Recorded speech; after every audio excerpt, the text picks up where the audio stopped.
Hi there, and welcome to the Byline, where we talk about the strategies and technologies that are transforming business finance management.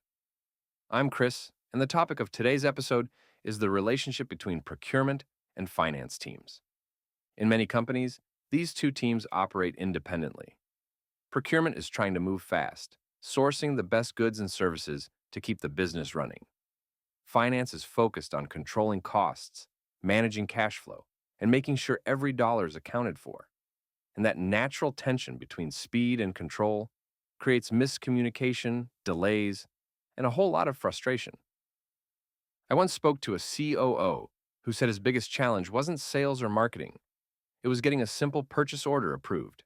His procurement team would find a great deal on new equipment, but by the time finance reviewed it, reconciled it against the budget, and approved the PO, the deal was gone. So today, we're going to unpack this challenge.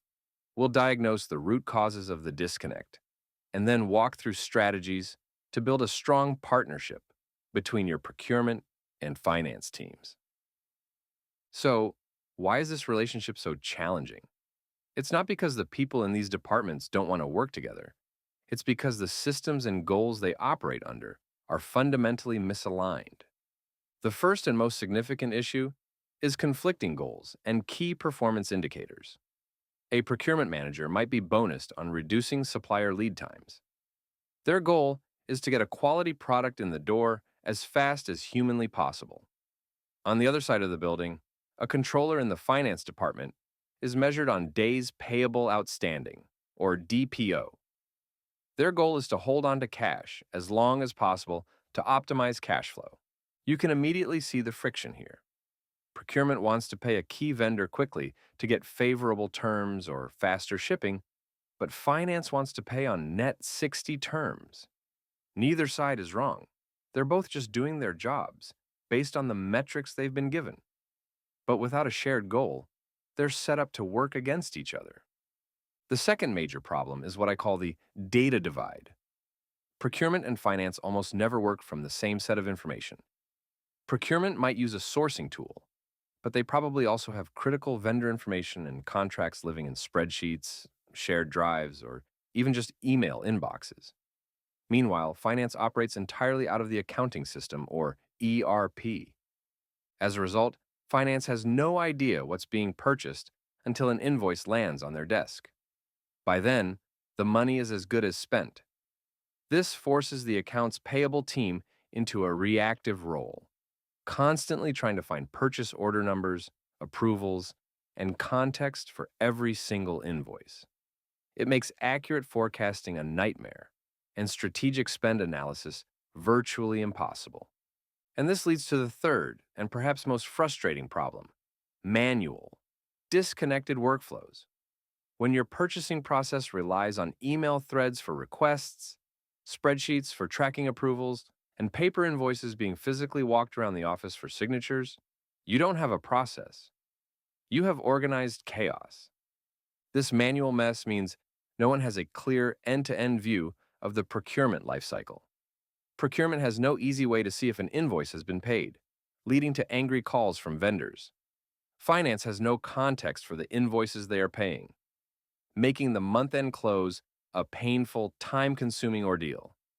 Everyone is wasting valuable time on low-value administrative tasks instead of focusing on strategic work. Okay, so we've diagnosed the problem. How do we fix it? It requires a deliberate effort to align on strategy, define unified workflows, and open up lines of communication. The very first step is to establish shared objectives. You have to get both teams out of their departmental silos and focused on a common definition of success. A great place to start is shifting the focus from purchase price to total cost of ownership, or TCO.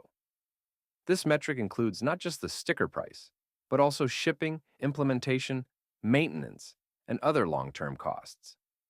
It's a number that both procurement and finance can contribute to and be measured on. From there, you can build out other shared KPIs. For example, spend under management tracks. What percentage of your company's total spending is actively managed through your official procurement process? When this number goes up, It's a win for procurement's influence and finance's control. Another great one is invoice accuracy rate.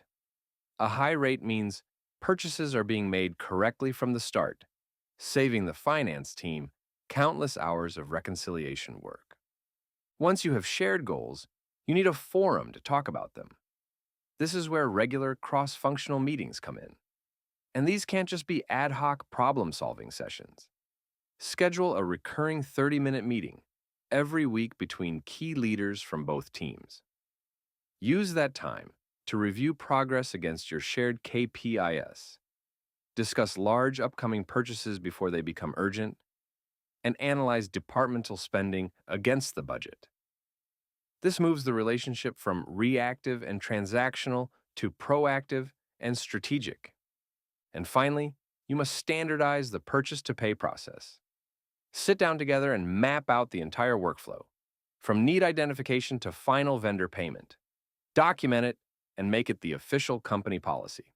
This standardized process should clarify everything.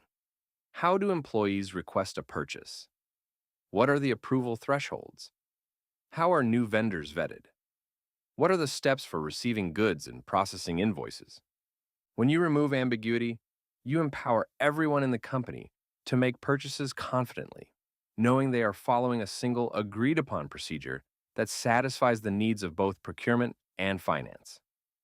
Now, everything we've just discussed, shared goals, regular meetings, standardized processes, is foundational. But it's nearly impossible to execute this effectively at scale without the right technology. A unified procurement and finance automation platform is the bridge that connects the two departments and creates collaborative workflows. First, it centralizes all procurement and payment data in one place. Everyone works from the same real-time information. This gives both teams complete spend visibility from the moment a request is even made. Second, it automates tedious manual tasks. Custom approval workflows automatically route requests based on department or dollar amount. Automated GL coding categorizes every purchase correctly from the start. Some platforms, like Order.co, even offer consolidated billing, where hundreds of vendor invoices are rolled into one invoice per week or month. This automation frees up your smartest people to do more valuable work that they actually enjoy. And third, it allows finance to enforce budget controls proactively. Instead of discovering maverick spend during a monthly budget review, you can prevent it from happening at all. You can set up budgets that block purchases when funds are low. You can create curated catalogs that guide employees to pre-approved products from preferred vendors. This gives finance the control it needs without becoming a roadblock, creating a win-win for everyone. So let's quickly recap the playbook. First, diagnose the disconnect by understanding your current state. Where are the communication gaps and process bottlenecks? Second, build a strategic alliance by establishing shared goals and KPIs. Move from departmental metrics to holistic business outcomes. Third, standardize your purchase-to-pay process. A clear, documented workflow is your foundation for success. And fourth, leverage technology. A unified platform is the catalyst that makes seamless collaboration a reality. Following these steps will help you transform the procurement-finance relationship from a source of friction into a partnership that drives better savings, smarter cash flow management, and more efficient operations. You unify your teams around a common purpose, which is to help the business succeed. That's all the time we have for today. Thank you so much for tuning in. If you'd like to learn more about how to manage your business's financial processes, follow the podcast to be notified when new episodes launch. See you at the next episode.